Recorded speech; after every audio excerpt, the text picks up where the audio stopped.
Tu objecteras peut-être, mais alors, faut-il donc tout supporter de la part des tyrans? Tu leur accordes trop, et grâce à cet enseignement, leur méchanceté ne fera que devenir plus forte et plus grande. Faut-il donc tolérer que la femme et l'enfant, le corps et le bien de chacun soient exposés au danger et à l'ignominie? Qui voudra encore entreprendre rien d'honnête s'il faut vivre de la sorte? Je réponds, je ne te donne pas de leçon à toi qui veux faire ce que bon te semble et ce qui te plaît. Suis ton idée et égorge tous tes maîtres et vois de quelle façon cela te réussit. Mais j'instruis uniquement ceux qui désirent agir justement.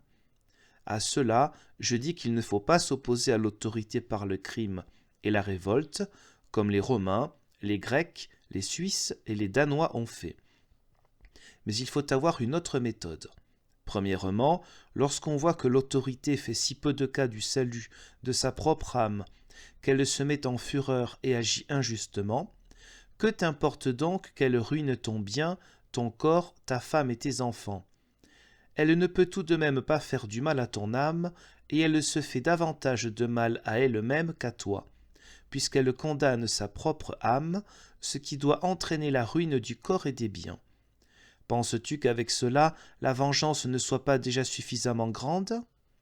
Deuxièmement, que ferais-tu si cette même autorité, qui est la tienne, venait à être en guerre, et que non seulement tes biens, ta femme et tes enfants, mais aussi toi-même, doivent y sombrer à cause de ton Seigneur, et que tu sois fait prisonnier, brûlé et massacré?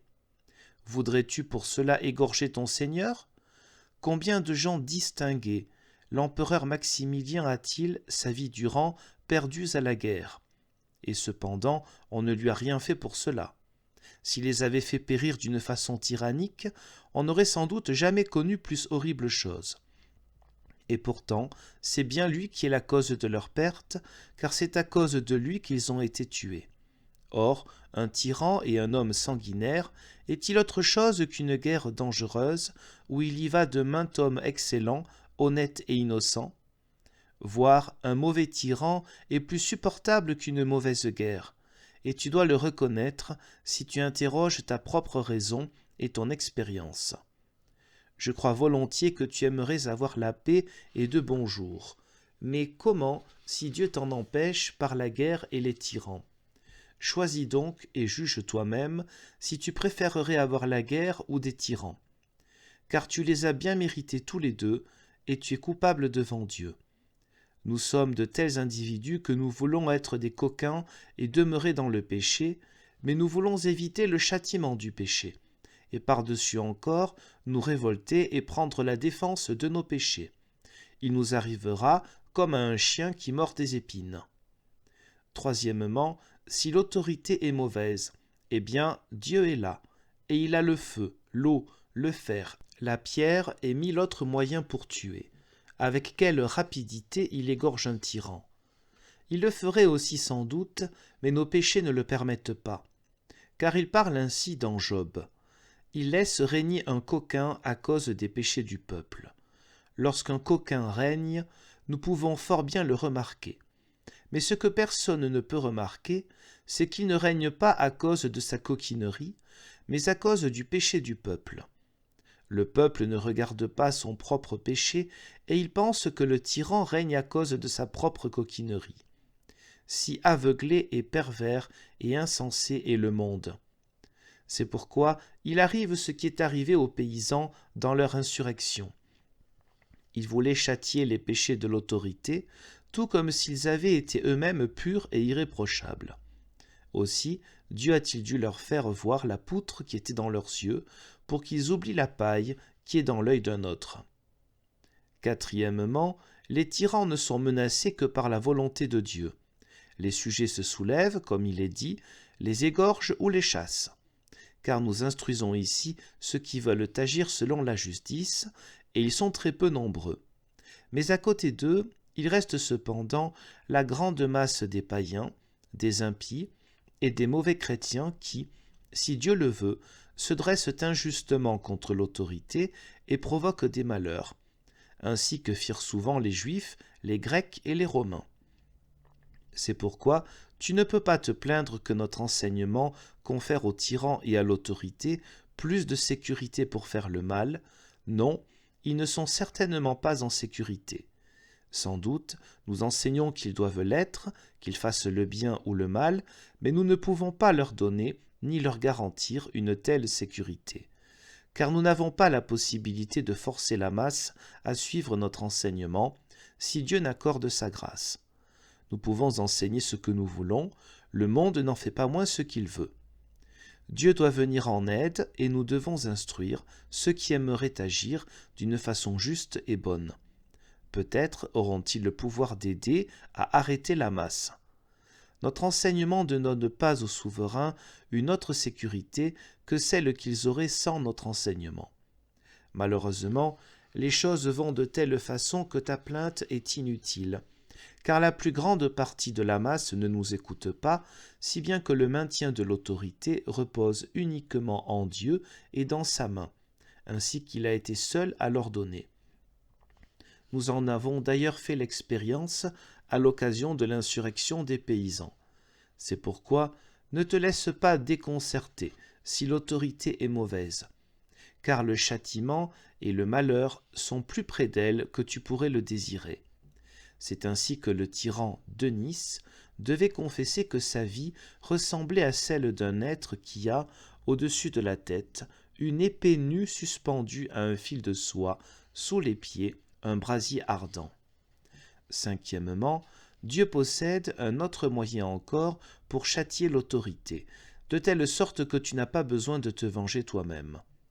Il peut faire intervenir une autorité étrangère, comme par exemple les Goths contre les Romains, les Assyriens contre Israël, etc.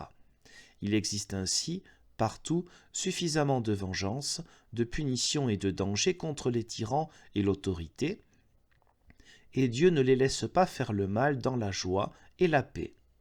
Il est tout près derrière eux et même autour d'eux, et il les tient entre les éperons et par la bride.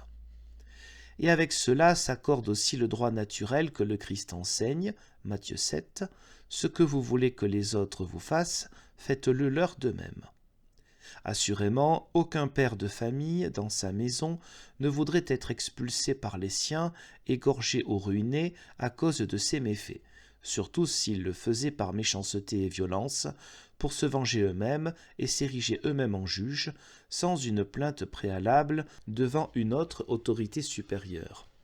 De même, chaque sujet devrait considérer comme une injustice d'agir contre son tyran. À ce sujet, il me faut citer un ou deux exemples auxquels il faut prêter attention et qu'il est utile de suivre.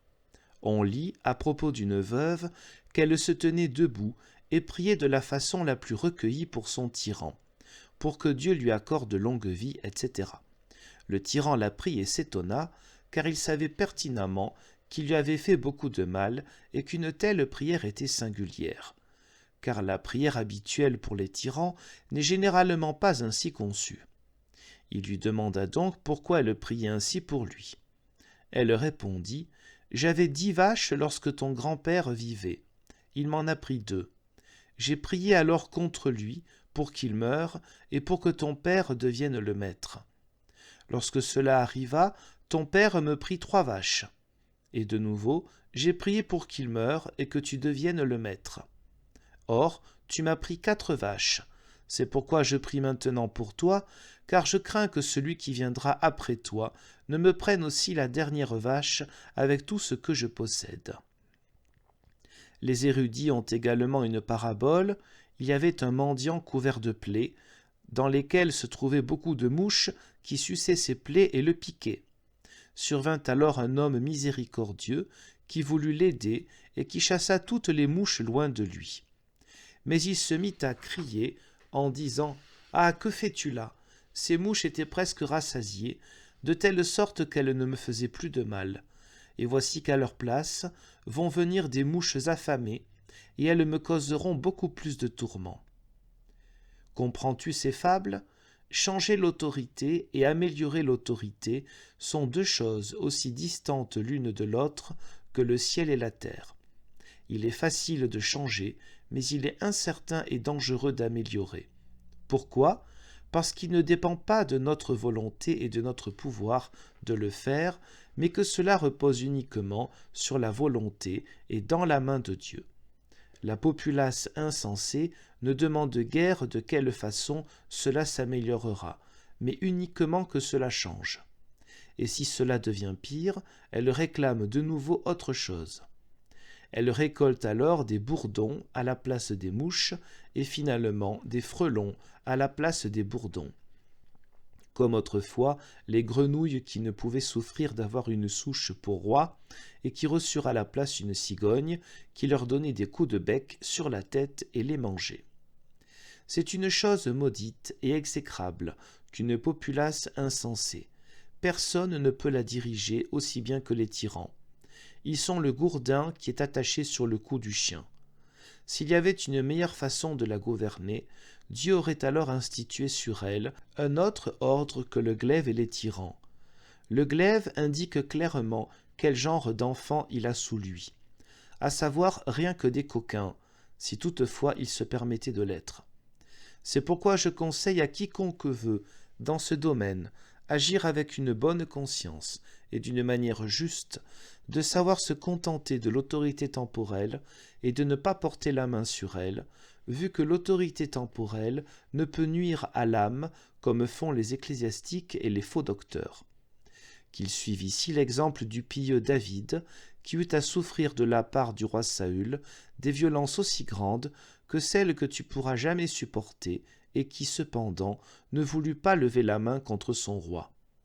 Alors qu'il aurait pu souvent le faire, mais s'en remit à Dieu, laissa faire aussi longtemps que Dieu le voulut, et souffrit tout jusqu'au bout. Si donc une guerre ou un combat survenait contre ton souverain, laisse faire la guerre et combattre qui veut. Car, ainsi qu'il est dit, nous ne pouvons retenir la masse, si Dieu ne le fait pas. Mais toi qui veux bien faire et rassurer ta conscience, laisse là les armes et ne combats pas contre ton seigneur au tyran, supporte plutôt tout ce qui peut t'arriver. Quant à la masse qui combat, elle trouvera bien son juge.